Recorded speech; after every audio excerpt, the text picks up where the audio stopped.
대통령별의 순간 대운 찾는 법 158번째 챕터. 그럼 당신은 타로와 카리슈가 텍사스에서 당신의 양부모가 될 자격이 없다고 생각합니까?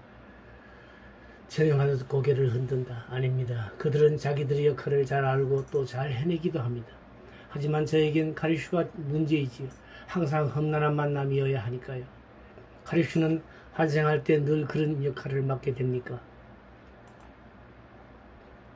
나를 대할 때는 언제나 그랬어요. 카리슈는 아무나 쉽게 사귈 수 없는 영혼입니다. 그녀는 개성이 강하고 단호한 성품을 지니고 있지요. 양아버지로서 타루는 어떻습니까? 엄격하고 하지만 카리슈의 말을 잘 따르고 지나치게 고립되어 있고 감정도 잘 나타내지 않고 나는 아마 이번 기회에 철저히 반항하게 될 것입니다. 하지만 그들이 당신에게 가르쳐주는 것도 있지 않을까요? 영은 그럴 수도 있을 것입니다. 하지만 어쨌든 저는 그 문제를 쉽게 소화시킬 수는 없습니다. 조엘과 이언이 왔습니다. 이 회의에서 당신은 어떤 말을 합니까? 이언이 나의 양부모가 되었으면 합니다. 하지만 모두 나를 보고 웃습니다. 조엘은 설명도 듣지 않으려고 합니다. 조엘은 알지요. 내가 이언과 가깝게 지낸다는 것을.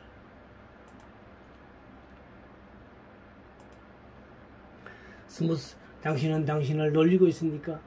그들은 당신을 놀리고 있습니까? 아닙니다. 전혀 그렇지 않습니다. 타루와 카리슈는 나의 잘못을 그들과 함께 다루는 것에 대한 나의 망설임을 문제 삼고 있습니다. 나는 그들이 모두 한패거리가 되어 당신의 영혼이 텍사스에 있는 그 영아에게 깃들도록 결정을 내리라고 억지를 부리고 있는 줄 알았지요.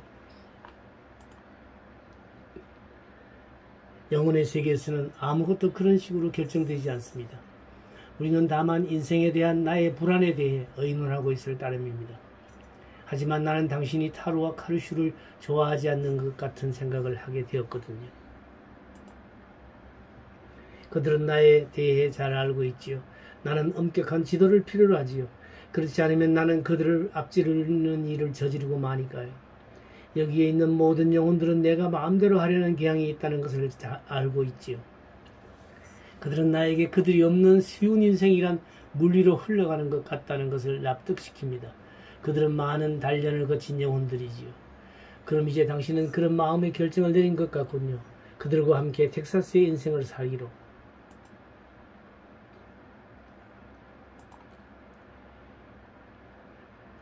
네, 그들은 아이언에게 저에게 많은 것을 강요하게 될 것입니다. 카리슈의 비꼼, 타루의 완벽주의, 이언은 이렇게 되고 정말 거친 인생이 기다리고 있어요. 당신 부모의 역할을 맡게 된다는 것은 타루와 카리슈에게는 어떤 의미입니까? 타루와 카리슈는 나의 그것과는 다른 구성에 속합니다. 난 그들의 일에 휘말리지 말아야 합니다. 그들의 문제는 강직함과 긍지를 이겨내는 것입니다. 지구에서 살 때 우리들에게 긍정적이거나 부정적인 영향을 미치는 사람들이 우리에게 중요한 역할을 한다는 것을 영혼의 마음은 항상 알고 있습니까? 네, 그렇습니다. 하지만 그렇다고 해서 인생을 사는 사람이 영혼이 알고 있는 것을 모두 알고 있다고는 말할 수 없지요. 그것은 지구에서 우리들이 알아내야 할 과제이기도 합니다. 지금 우리들이 하고 있듯이 말입니다. 그렇지요. 나는 지금 당신의 도움으로 조금 속이고 있기는 하지만 괜찮아요. 그런 것도 쓸모가 있으니까.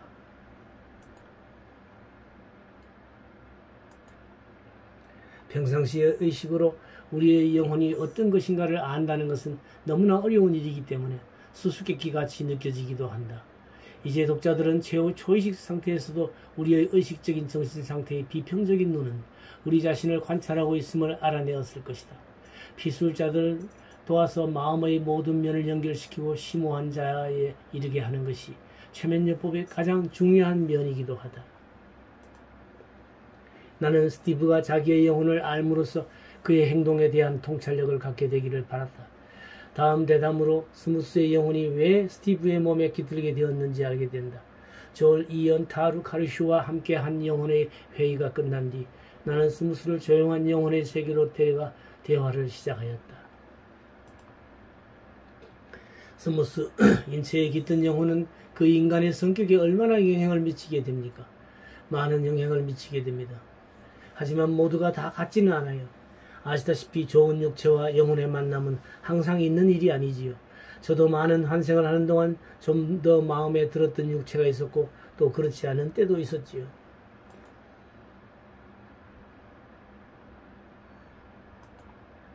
영혼의 영향이 인간의 뇌의 작용보다 우세합니까? 아니면 뇌의 작용이 더 우세합니까? 그건 좀 대답하기 어려운 질문입니다. 왜냐하면 제각기 육체가 지닌 뇌의 작용은 같지 않고 그런 뇌의 변화에 따라 영혼의 역할도 달라지기 때문입니다. 만약 영혼이 없다면 인간은 무척 공허해질 것입니다. 영혼은 인체를 소중히 다룹니다. 만약 육체의 영혼이 깃들지 않으면 어떤 현상이 일어난다고 생각합니까? 감각과 감정에 지배되어 그리고 인간이 지닌 뇌는 영혼으로 하여금 각각 다른 반응을 하게 합니까? 저의 경우를 보면 어떤 육체는 보다 잘 적응되어 되기도 합니다. 하지만 항상 인간 속에 나의 전부가 깃들어 있지는 않습니다. 어떤 육체적 감정은 견디기가 어렵습니다. 그럴 때 나는 영향력을 미칠 수 없습니다. 스티브가 보였던 격렬한 노여움은 그의 육체의 중추신경에서 온 것이었습니까? 네, 그건 유전적인 것이지요. 하지만 당신은 그의 육체를 선택하기 전에 그가 어떤 인간이라는 것을 알고 있지 않았습니까?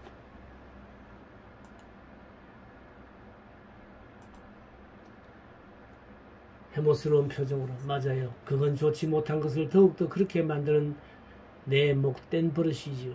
나는 인간의 마음에서 이는 폭풍우가 잠잠해져야만 해석을 내릴 수 있는데 그럼에도 불구하고 나는 과격한 인간에게 깃들게 되지요. 해석이라니요. 무엇을 해석한단 말입니까? 생각을 해석하는 거지요. 혼란을 대하는 스티브의 반응을 긍정적이고 적으로 이끄는 것일 겁니다. 솔직히 말해서 스무스 당신은 스티브에게 어울리지 않는 낯선 영혼 같아요. 그런 인상을 주어서 미안합니다.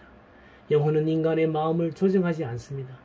우리는 다만 존재함으로써 이 세상의 의미를 보게 하고 덕을 쌓게 하고 이해를 더 높이는 거지요.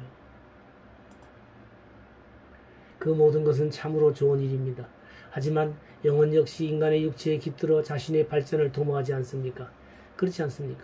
그렇습니다. 그건 혼합이지요.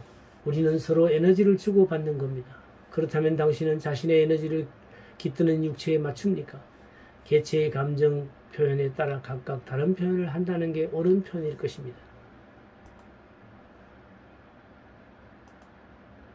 스무스, 이제 구체적인 예를 한번 들어봅시다.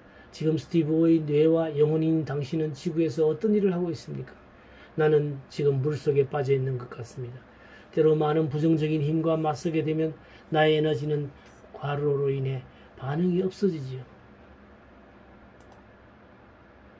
당신이 선택한 하롬이나 스티브 그리고 그 사이에 있었던 많은 환생을 통해 당신의 성향에 맞는 어떤 인간의 전형이 있었습니까? 한참 동안 말이 없다. 나는 접촉하는 영혼입니다. 나는 다른 사람들과 도전적으로 교류하는 사람을 찾습니다. 도전적이라는 표현에는 적개심이 느껴지는데요. 적극적이거나 능동적이라는 표현을 그렇게 말하였습니까? 잠시 침묵한다. 나는 다른 사람들에게 왕성한 영향력을 미치고 힘껏 일하는 사람에게 이끌립니다. 당신은 다른 사람들을 지배하기를 좋아하는 영혼입니까? 지배한다는 표현은 부당합니다.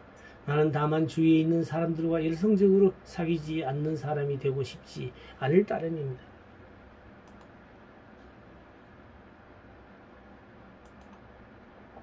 스무스. 그래서 당신은 아라비아에서 하롬이 권력을 잘못 썼을 때도 그것을 즐겼고 또 텍사스에서 스티브가 직원들에게 잘 대하지 않았을 때도 흡족하게 생각하지 않았습니까? 큰 소리로 아닙니다. 그건 사실이 아닙니다. 사람들을 다스리게 되면 뜻하지 않은 일이 일어나곤 합니다. 모든 일을 엉망으로 만드는 것이 지구의 상황이지요. 그건 나의 잘못만으로 그렇게 된 것이 아닙니다. 당신의 영혼이 하롬이나 스티브와 함께 있었기 때문에 그들의 행동이 더 극단적으로 흐르게 된 것이 아닙니까? 내가 잘한 것도 없지요. 나도 알고 있습니다. 나의 약점은 지구에서 권력을 자기 보존의 방법으로 쓰기 때문입니다. 이 케이스는 스티브의 이해를 굳히는 것으로 끝났다. 그의 진실이 무엇인지 또 그의 사명이 어떤 것인지 이해하고 재확인시키는 것으로서 마쳤다. 나는 그가 가치 있고 사회에 공헌할 수 있는 사람인 것을 확인시킴으로써 그가 불행했던 과거에서 해방되길 바랐다. 스티브는 지난날의 잘못이 실수 때문이 아니라 발전을 위한 것임을 깨닫게 되었던 것이다.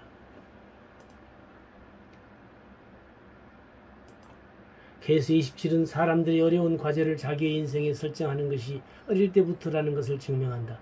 그렇기 때문에 영혼이 환생 선택을 할 때 가족의 선택에 중점을 두게 되는 것이다. 어떤 사람은 우리들이 태어나기 전에 선정된 부모들의 자식으로 자원하여 태어난다는 설정에 대해 의문이나 반감을 품기도 할 것이다.